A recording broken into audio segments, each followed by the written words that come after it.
Hello and welcome back for another episode of the Accessible Technology Podcast. My name is Phoebes and this is a podcast where you get to hear all about the everyday technology that is accessible for disabled people, as well as learning what tech is less accessible, and where you also get to learn details on how you could start making technology more accessible if you're a technology company and that is something you would like to get into. I have been paralysed from the neck down since 2001 and my only bit of movement is my head.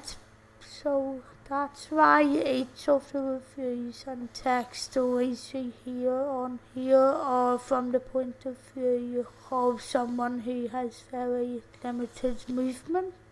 So if accessible technology is something you are interested in and would like to get into, then please consider following it and sharing it. And also if you know someone who is interested in that stuff as well, please pass it on to them. The podcast is now available to be downloaded on Apple Podcasts, Amazon Music, Audible and Spotify.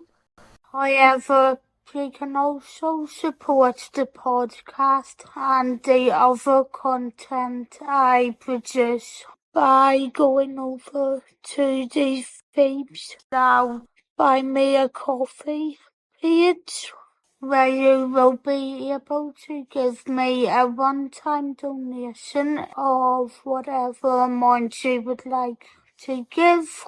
Plus, you'll be able to subscribe for exclusive content episodes that I plan to bring out, plus viewing content in an online shop that I plan to open at some point. But in today's episode, you're going to be hearing the start of a couple of different styles of the podcast.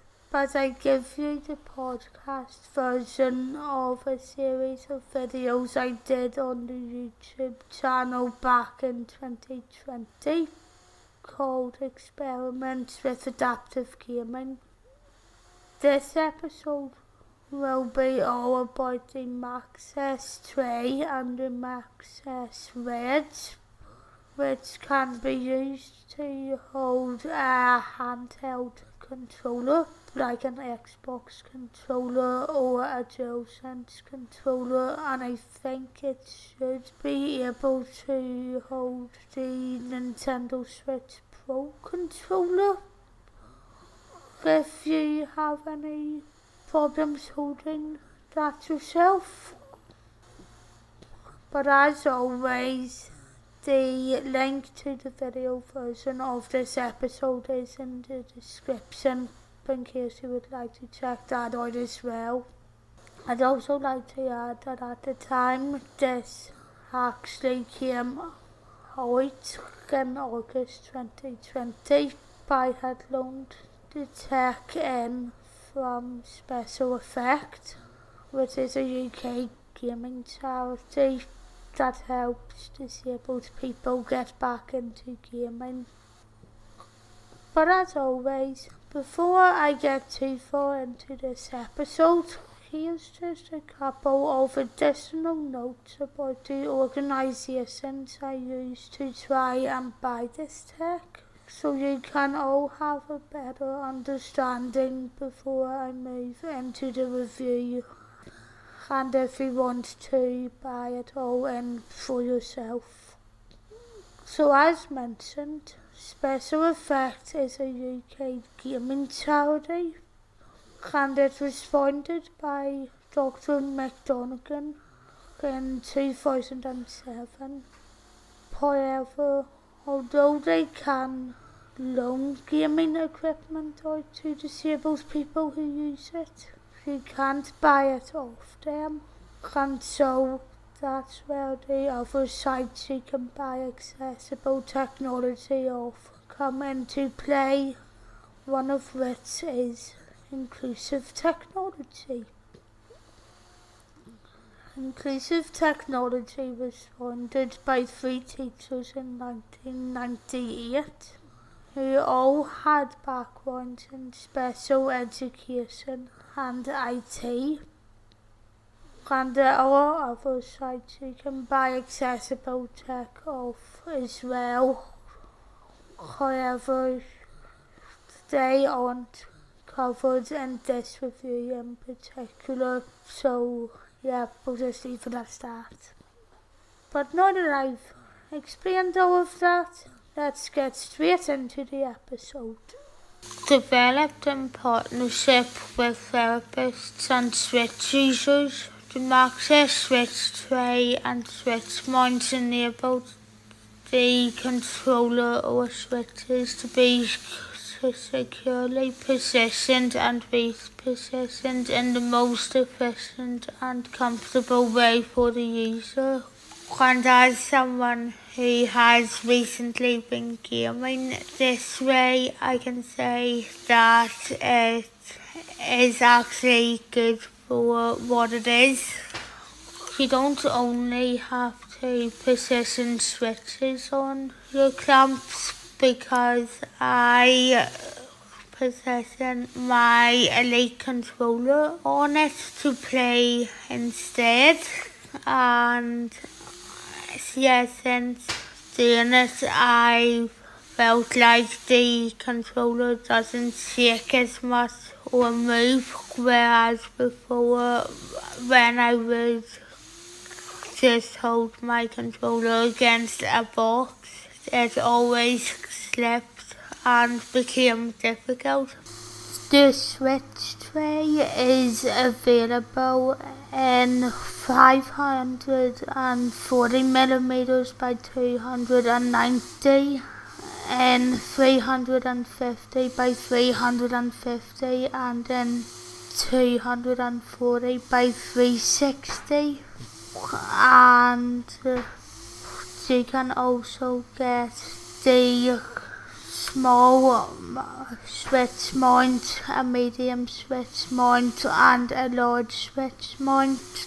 There will be clips of me using these appearing on all my social medias in the next few days. The Maxess switch tray costs between £30 to £40 depending on what size you get, and you get the switch clamp separately, which costs about £16 to £21 depending on which one you get. But like overall guys, I'm happy with it.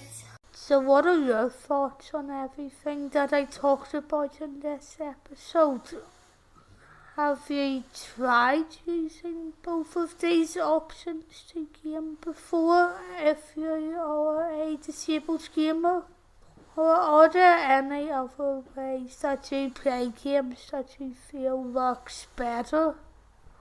If you'd like to pass on some of your thoughts, you can include them in a review wherever you're listening to this on, as well as via the contact pages over on my Freestyle Tech Reviews site, www.pltechreviews.co.uk, or on my other website, phoebelau.com.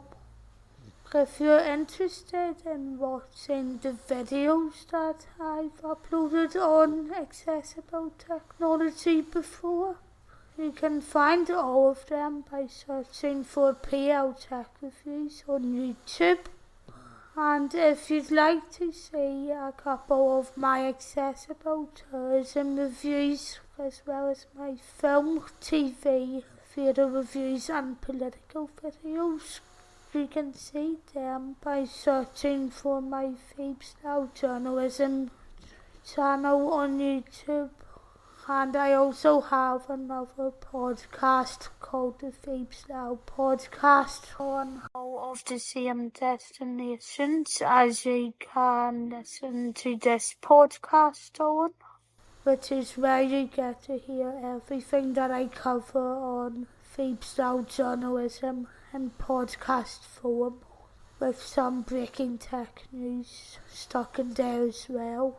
But of course, there is also the Buy Me a Coffee page again.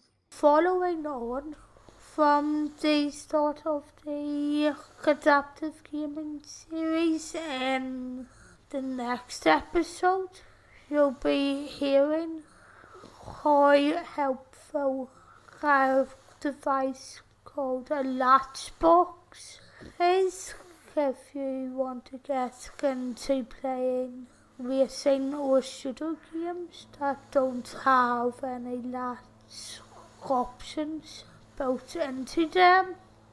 And I'll also carry on with more accessible tech news after that. But thanks for listening to the episode anyway, and please follow it if you like what I'm doing.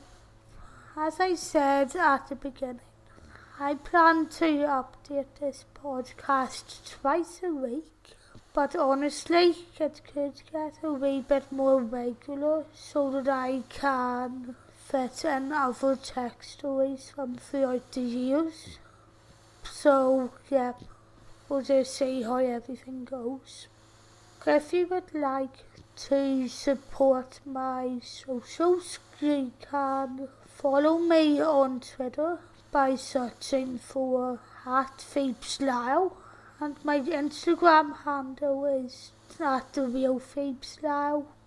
But you can also follow the Phoebes Now Tech Review site as well, and the link to that is in the description. Thanks for listening, and I'll talk to you on the next one. Bye!